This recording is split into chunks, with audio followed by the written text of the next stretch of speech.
être passionné, parce qu'on ne peut pas bien faire le métier de chef, le métier de cuisinier, sans avoir la passion de partager avec ses clients le plaisir de lui faire la cuisine. Mais être chef aujourd'hui, c'est aussi avoir une responsabilité vis-à-vis de ses collaborateurs, mais aussi vis-à-vis de la planète. Donc un chef contemporain, il doit être précautionneux de ce qu'il achète. Bien sûr que professionnellement, il doit avoir la parfaite maîtrise de la manière dont il va préparer les ingrédients, mais il doit être précautionneux que son client final, il connaisse tout de l'histoire des composantes du plat qui lui est servi. Donc il a une responsabilité vis-à-vis de la planète, puisqu'il sera précautionneux de proposer une cuisine à moins de gras, moins de sel, moins de sucre. Pour cela, il faut qu'il ait appris une rigoureuse sélection de produits, une parfaite préparation, un parfait assaisonnement, une parfaite cuisson, la juste harmonie avec les vins qui seront servis avec. Enfin, c'est toute une histoire. Cuisinier, c'est rien, si ce n'est cet esprit d'ouverture permanente pour être un acteur engagé par rapport à son client et par rapport à la planète. Il faut avoir envie. Il faut avoir envie de travailler plus vite et mieux. Il faut travailler en connaissance, avoir la maîtrise parfaite de son métier. Il faut rester curieux, les yeux ouverts sur le monde. Il faut s'enrichir. Il faut faire science que l'on voit. Il ne faut pas copier. Il faut intégrer. Et il faut raconter son histoire.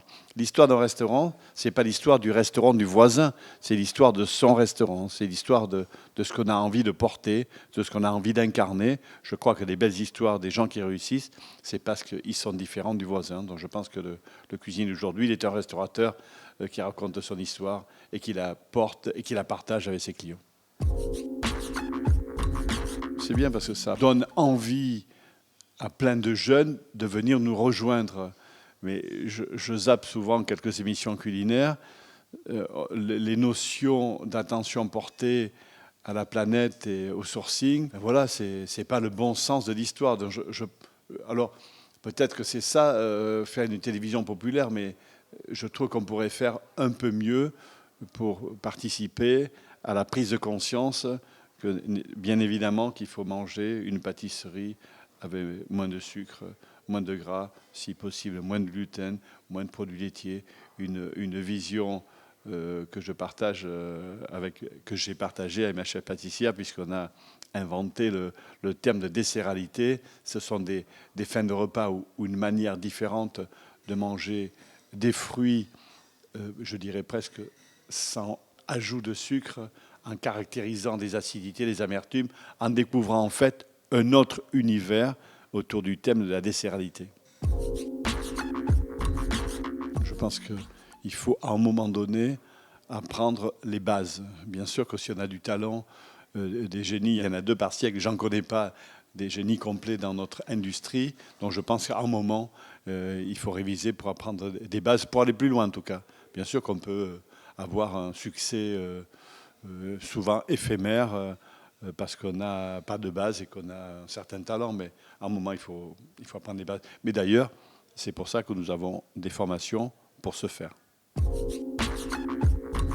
D'abord, il faut travailler plus vite et mieux, et puis il faut faire des propositions différentes. Il ne faut pas faire la proposition en regardant les magazines, parce que dans les magazines aujourd'hui, on peut tout savoir sur chacun en temps réel aujourd'hui. Il s'agit, quand on a pris connaissance de tout cela, de rédiger une copie différente et de la délivrer quotidiennement et de la supporter, de la porter, de l'incarner. Je pense qu'il n'y a de l'espace pour avoir du succès que si on prend cette route-là.